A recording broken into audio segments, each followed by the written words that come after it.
Buenos días, ahora sí se escucha. Qué privilegio enorme es estar aquí, sobre todo con ustedes, en esto que Dios que ya formó en eternidad, pero que apenas nosotros lo estamos viendo con nuestros ojos terrenales. Sabemos que este lugar nos va a quedar pequeño, que este lugar no va a ser suficiente para lo que se va a derramar aquí en San Pancho. Y bueno, antes de comenzar me gustaría orar, si me pueden acompañar. Te doy gracias, Dios, te doy gracias por cada una de las personas que estamos aquí, por cada familia representada. Gracias, mi Dios, porque a través de tu paternidad tú revelas identidad. Gracias porque nos muestras quiénes somos en Cristo Jesús, porque a través de esa obra consumada sabemos y reconocemos, por la fe entendemos que hemos sido constituidos como hijos de Dios. Gracias, mi Dios, por tu inmenso amor y porque a través de esa obra nosotros hemos sido restaurados. Gracias, mi Dios. Gracias en el nombre poderoso de Cristo Jesús. Amén. Bueno, este tema se llama el tren del propósito, pero tiene que ver todo con identidad. Todo, absolutamente todo con identidad. Entonces me gustaría comenzar platicándote dos historias acerca de dos películas, que son dos caricaturas, y ahorita te explico por qué te quiero contar un poquito acerca de esas películas. La primera es acerca de La familia del futuro, no sé si alguien ya la vio, pero bueno, esta película nace con la imagen de que un niño está siendo entregado en adopción en un orfanato. Entonces este niño crece con otro. Este niño es un genio y desde muy chiquito empieza a inventar cosas. Y el otro niño es un amante del béisbol. Y el niño que es inventor crece con la firme idea de que hay que dejar atrás el pasado y mirar hacia el futuro. Pero tienen un afán. Y ese afán es que no pueden ser adoptados. Entonces, en ese afán de haber tenido ya tantas entrevistas para ser adoptados, se empiezan a desesperar y empieza a nacer en el niño que es un genio la idea de que si él regresa al pasado, su mamá tal vez ahora sí lo quiera. Y entonces empieza a crear una máquina que lo pueda llevar al futuro o al pasado. Y en ese afán de crear esa máquina, el niño con el que comparte habitación, que es con el que creció, pues tenía un juego importante y entonces no lo deja dormir. Para no hacerles muy larga la historia, resulta que su invento funciona y su hijo del futuro regresa para pedirle ayuda de ir al futuro, porque ese niño con el que él convivió se convierte en un villano. El día que él tenía su juego importante, debido a que no lo dejó dormir, falla la mayoría de las jugadas y entonces su equipo pierde. Y él se queda anclado en la derrota, en la humillación, en el hecho de que fracasó y entonces se queda con ese rencor y se convierte en el villano de la historia. La segunda historia tiene que ver con la película de Lluvia de Hamburguesas. Y en esta película de Lluvia de Hamburguesas encontramos un personaje muy particular, que es el niño que es como la imagen de la isla. Esa imagen de la isla, un niño en pañales que hace graciosadas y todo el mundo lo quiere, todo el mundo lo ama, pero resulta que va pasando el tiempo y obviamente pierde popularidad. Ya no es lo que era antes, pero él sigue anclado en ese éxito. Y entonces, aunque crece y está todo viejote, él se sigue vistiendo con su pañal. Entonces, lo que te quiero ilustrar con estas dos historias es que muchas veces anclamos nuestra identidad al pasado, ya sea a nuestros fracasos o a nuestros éxitos. Muchas veces me llegó a suceder que Dios llegó a hacer muchas cosas a través de mí y yo me quedaba anclado en lo que había hecho. Yo decía, pues yo hice, pero no me estaba enfocando en el presente ni en el futuro. Entonces, por estar anclado en el pasado no podía avanzar, estaba estancado. Y en muchos sentidos de mi vida, yo creo que muchos de nosotros hemos estado estancados por la misma situación, porque nos anclamos a los fracasos o nos anclamos a los éxitos que tuvimos anteriormente. Entonces, bueno, esta prédica se basa en esa premisa y yo pienso que el enemigo tiene dos ambiciones básicas. Una de ellas es tratar de recordarme la persona que ya fui, la persona que fui en el pasado, despertar en mí la ambición de la persona que yo solía ser. Y si yo no le permito entonces recordarme la persona que yo solía ser, entonces otra de sus ambiciones es que yo despierte viejos apetitos. Entonces él quiere que yo cargue con la vergüenza del pasado. Ejemplo, vamos a suponer que en mi vieja vida pasada yo solía ser un mitómano, solía mentir.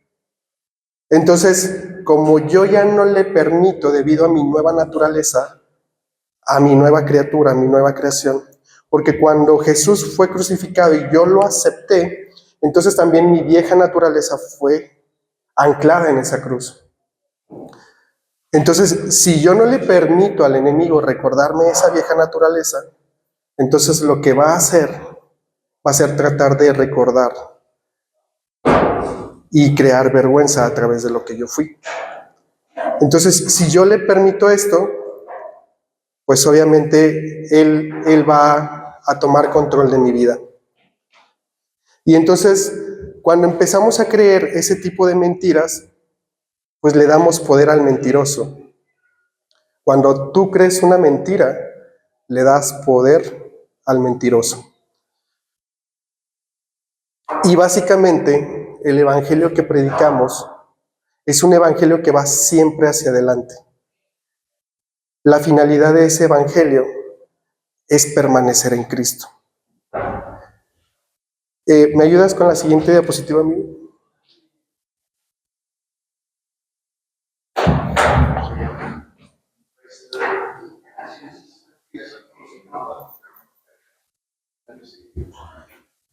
Bueno, entonces, si yo no le permito al enemigo que haga ninguna de estas dos cosas, y entonces la finalidad del evangelio es permanecer, yo le preguntaba a Dios, bueno, ¿y qué significa permanecer? ¿Cuál es el significado o cuál es el sentido de permanecer? Y entonces,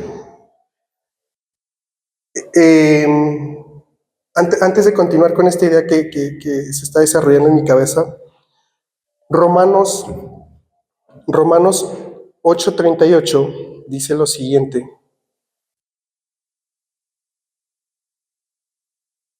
por lo cual estoy seguro de que ni la muerte, ni la vida, ni ángeles, ni principados, ni potestades, ni lo presente, ni lo porvenir, ni lo alto, ni lo profundo, ni ninguna otra cosa creada nos podrá separar del amor de Dios que es en Cristo Jesús, Señor nuestro.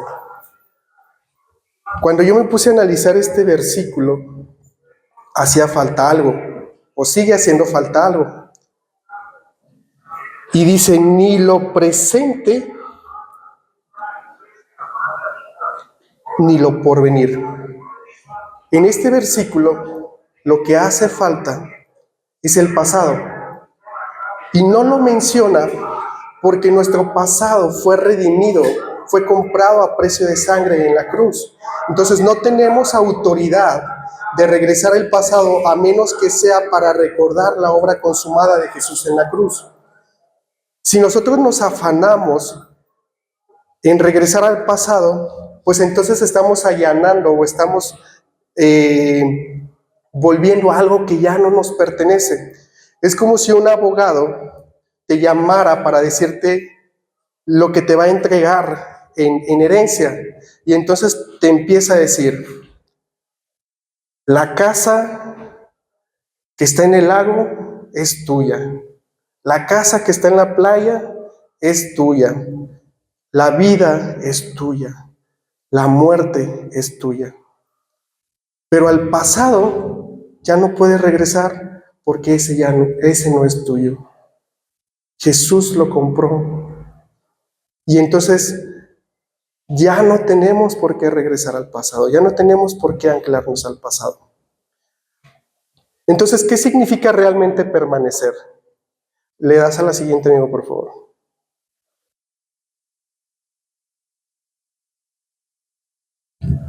Permanecer podemos entender a través de leer la Biblia con los lentes. Si nosotros de repente cambiamos nuestra perspectiva y nos ponemos unos lentes de manera profética, y yo digo, ahora todo lo voy a ver a través de los lentes de permanecer, y empiezo a leer la Biblia con esos lentes, entonces Dios me va a revelar que permanecer es adopción.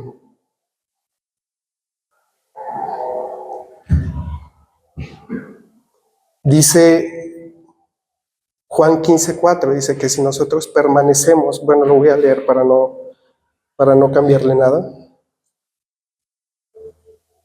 Juan 15:4 dice, permaneced en mí y yo en vosotros. Como el pámpano no puede llevar fruto por sí mismo si no permanece en la vida, así tampoco vosotros si no permaneced en mí. Y Salmos 91:1-4 dice lo siguiente: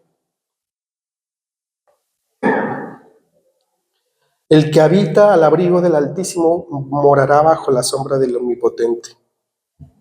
El que mora, el que habita. Y para yo poder habitar en la casa del Padre, entonces necesito pasar de ser huérfano de lo que yo antes era a ser adoptado. Entonces permanecer es eso, es ser adoptado. Adoptado por Dios, adoptado en Cristo Jesús. Eso es lo que significa. Entonces hablamos y enseñamos acerca de la adopción. Pero ¿qué quiere decir exactamente para mí? Y creo que eso es la parte que responde a cómo permanecer en Cristo. ¿Me ayudas con la próxima, amigo, por favor? Entonces, cuando esta idea de permanecer en Dios, de permanecer en Cristo, se ha gestado en mi cabeza preguntando a Dios, entonces, si yo soy adoptado en ti, ¿quién soy yo?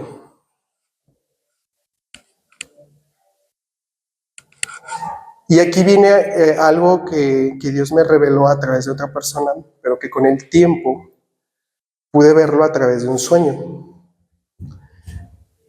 En ese sueño yo podía verme de chiquito. Y de esas ocasiones como cuando vas a jugar fútbol o básquetbol, y yo era malísimo en voleibol. Entonces cuando se iban a armar los equipos para voleibol, pues era el último al que elegían. Es más, ni primero, ni segundo, ni tercero, ni cuarto, era el último. Y en este sueño puedo ver que estamos un grupo de niños, y de entre ese grupo de niños estaba otro niño que era el mejor de todos, y estaba Dios Padre. Y entonces, cuando le toca elegir a Dios Padre, me señala y me elige y me dice, ven. Y entonces yo así como que, ¿yo? Dice, sí, sí, tú ven. Entonces cuando me acerco al Padre, el Padre le dice al otro niño, tú te puedes quedar con todos los demás. Ya estoy completo. Así estoy bien. En ese momento pude entender quién soy yo. A lo que yo le puedo dar valor o a lo que yo le puedo dar el nombre cuando yo estoy cerca de Dios, cuando Él me elige y yo decido estar cerca de Él, a eso es a lo que yo le llamo mi identidad. Muchas veces solía pensar, durante muchos años, incluso me costó mucho trabajo, adoptar el pensamiento de que yo era hijo de Dios. Y entonces si nos ponemos a pensar, ser hijo es solamente es un rol, es solamente una asignatura. Muchas personas se identifican con el ser padre, pero eso no es lo que yo soy, es lo que yo hago por causa de Jesús. Entonces, si yo ayudo a otras personas, si yo aconsejo a otras personas, eso no es mi identidad, eso es solamente un rol, es lo que yo hago. Entonces, se empieza a desprender la idea o el pensamiento de que quien yo soy es ser hijo de Dios, de que quien yo soy es ser un esposo, de que quien yo soy es ser padre, mamá, o lo que sea que se haya establecido en mi mente. Y entonces empiezo a comprender que mi identidad es lo que me da valor. Y entonces no hay nada, absolutamente nada que sea más valioso que Dios. ¿Me ayudas con la próxima, amigo, por favor? Tu identidad debe tocar tu posición con Dios. La identidad es lo que nos da valor. Identidad es cuando nosotros sabemos quiénes somos, nos volvemos valiosos. Cuando Dios me seleccionó, yo estaba al lado del valor. Dios es valioso. La identidad no es un adjetivo. Identidad no es un rol. Identidad es nuestra posición al lado de Dios. ¿Me ayudas con la próxima, amigo, por favor? Y bueno, Jesús vino a nosotros para mostrarnos al Padre. En el jardín del Edén nos convertimos en huérfanos, perdimos nuestra conexión con Dios y cuando Jesús vino a darse en sacrificio por nosotros, hizo más que salvarnos del infierno. Vino a restaurar nuestra relación entre nosotros y Dios Padre. Sí, la obra consumada de Jesús me evita ir al infierno. Y estoy muy contento por eso, porque obviamente no conozco a nadie que quiera ir al infierno.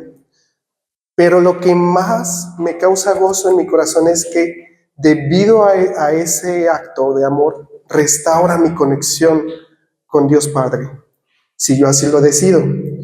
Porque Dios en algún momento me mostró, tú puedes ser como el hijo pródigo, que cuando se fue no dejó de ser hijo, siguió siendo hijo, pero fue un hijo apartado de lo valioso, de lo importante. Perdió su valor porque se apartó. Seguía siendo hijo, pero su identidad se fue desmoronando precisamente por el hecho de no estar cerca del Padre. O puedo ser un hijo que está constantemente entrando a la presencia de Dios. Y entonces, ¿cómo es transformada mi mente? Como lo dice Romanos 2, no se conformen a este siglo, sino comprueben cuál es la buena, agradable y perfecta voluntad de Dios para que su mente pueda ser transformada. Mi mente es transformada a través de mi intimidad con Dios. De cada vez que yo entro a esa intimidad y Dios está hablando a mi vida y me está diciendo, este es mi hijo amado en quien tengo complacencia. Este es mi hijo amado en quien tengo complacencia. Y entonces estoy escuchando y estoy siendo transformado. Porque Dios no ve mi pecado, sino que ve a la persona que Él creó, que es buena, agradable y perfecta. Y bueno, ¿Cómo se conecta esto con el tren del propósito? Supongamos, más bien supongan, o imagínense que estos son ustedes. Esta parte de aquí arriba, ¿me ayudas a cambiarla, por favor? Esta parte de aquí arriba es la identidad y responde a la pregunta, ¿quién soy yo? Y esa pregunta solamente puede ser respondida de dos maneras. O soy huérfano o soy adoptado. La segunda línea o el segundo nudo en mi vida es el propósito. Y el propósito responde a la pregunta ¿por qué o para qué estoy aquí? Y solamente puede ser respondido a través de tres roles específicos. O soy una víctima, o soy un villano, o soy un héroe. ¿Sí se escuchó? O soy una víctima, o soy un villano, o soy un héroe. La visión responde a la pregunta ¿qué veo? ¿Qué es lo que estoy viendo? La estrategia responde a la pregunta ¿cómo lo hago? Y la táctica responde a la pregunta ¿sí o no? Nosotros en nuestro ministerio, regularmente cuando las personas acuden a nosotros, a veces es muy fácil saber, y a veces no, qué es lo que está pasando en sus vidas. La mayoría de las personas que estamos experimentando dolor en nuestras vidas es porque estamos tratando de empujar en lugar de ser jalados. Una cuerda, porque las cuerdas ejemplifican perfectamente lo que se quiere ilustrar. La vida es mejor jalada que empujada. Si tú tratas de empujar una cuerda o empujar con una cuerda, no se va a poder. Pero si tú tratas de jalar, está diseñado para eso. Entonces, cuando nosotros abordamos la vida desde el extremo equivocado, la táctica es lo que responde al sí o no. El sí o no son toda esa cantidad de tareas que nosotros nos hemos propuesto hacer en un día. Y entonces, cuando nosotros logramos hacer o tachar de nuestra lista todas esas cosas, entonces para nosotros es un día bueno, es un día exitoso y decimos, lo logré. Pero resulta que la táctica es ruidosa. ¿Por qué? Porque exige urgencia. Todas esas tareas exigen que las hagas y exige tu urgencia o exige tu atención. Y entonces lo urgente le quita peso a lo importante. Por hacer lo urgente, descuidamos lo importante.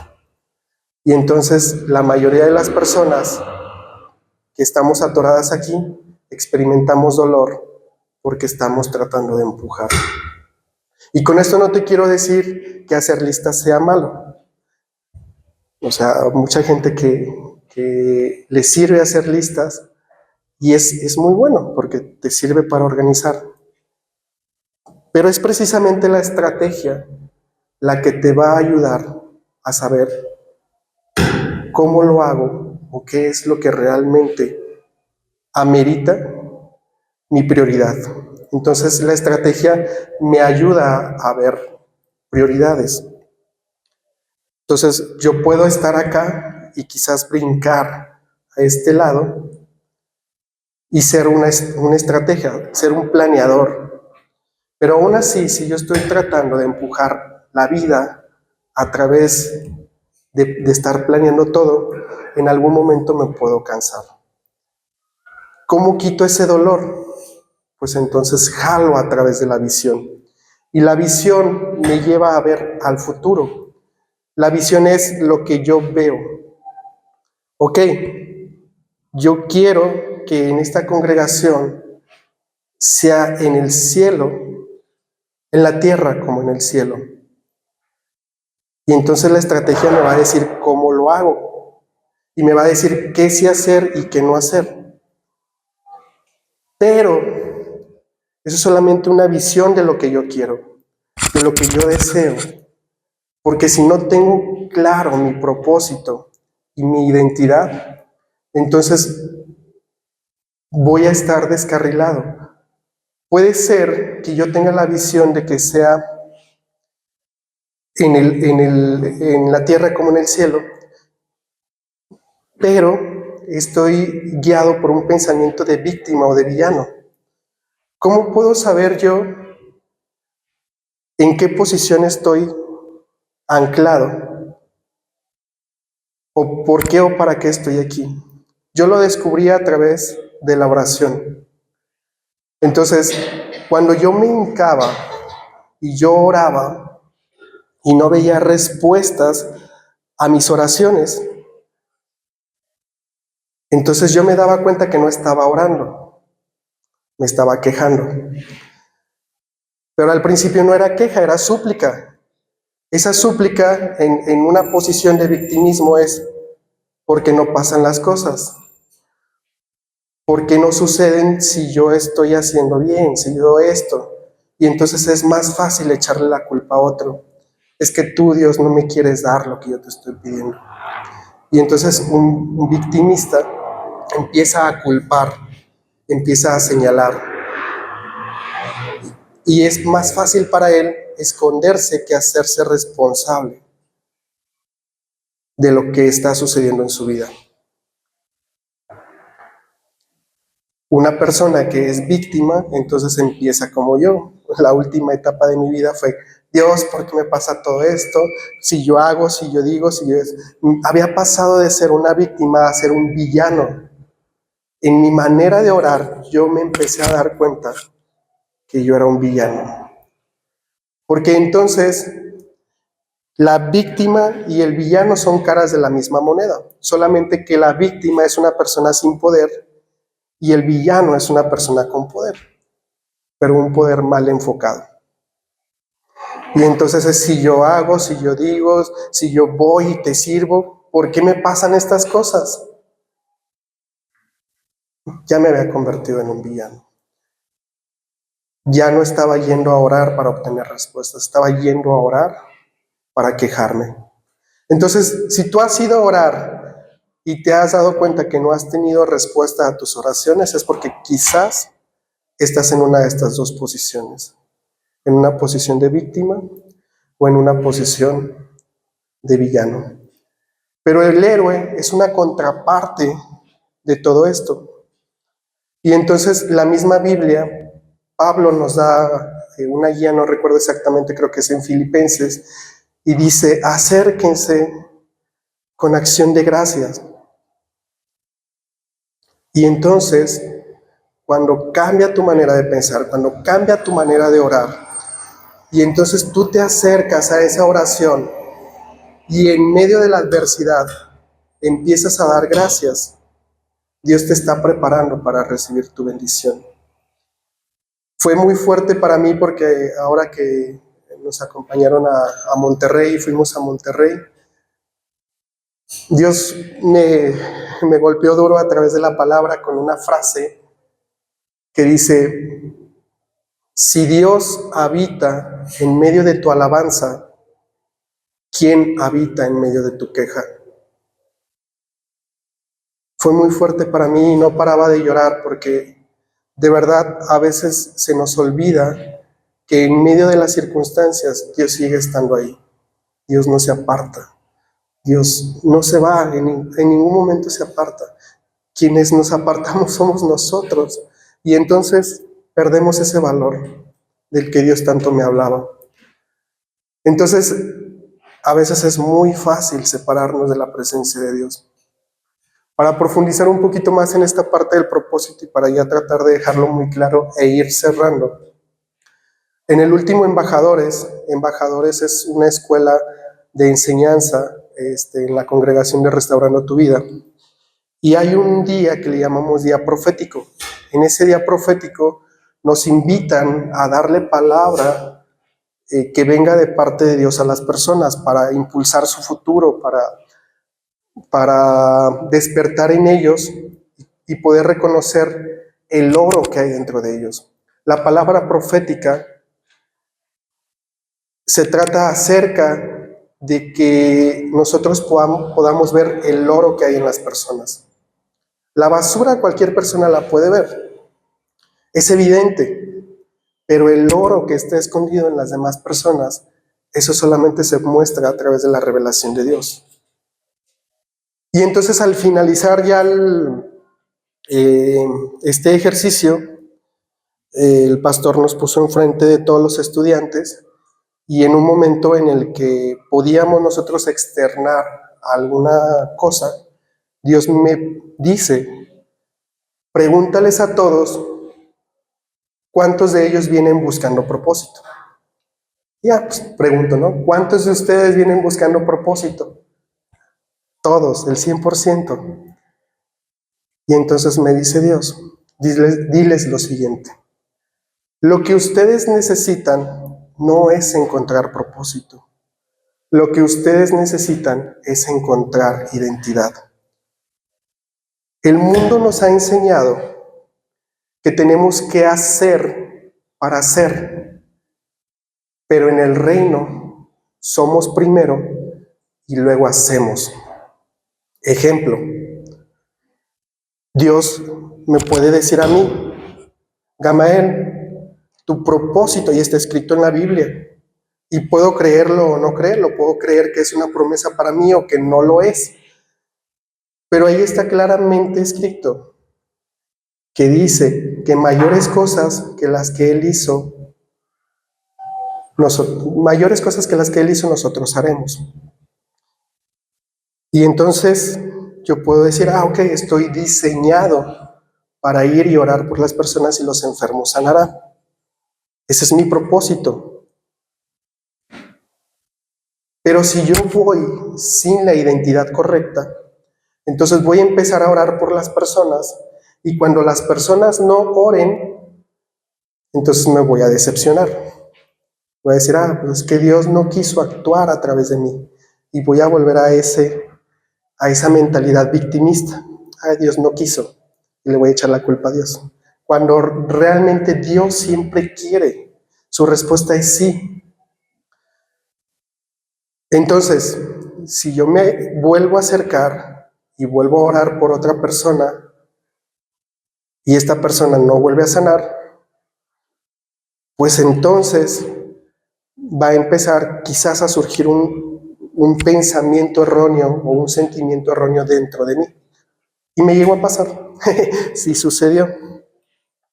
Vergüenza, desánimo, y entonces dejas de hacer las cosas que estás llamado a hacer por no tener la identidad correcta. Y entonces me dice Dios, bueno, pero si tú tuvieras la identidad correcta y fueras y oraras por las personas y las personas sanaran, entonces sería diferente. Me dice, ¿qué parte de tu identidad no estás creyendo que no te permite ver sanidades en las personas?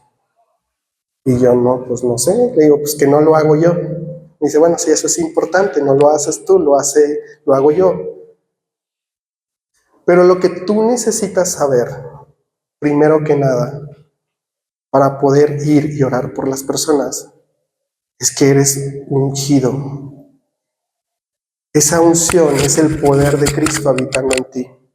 Y si tú no crees o no sabes o no eres consciente de que Cristo actúa en ti para bendecir a otras personas, entonces tu propósito se va a quedar estancado.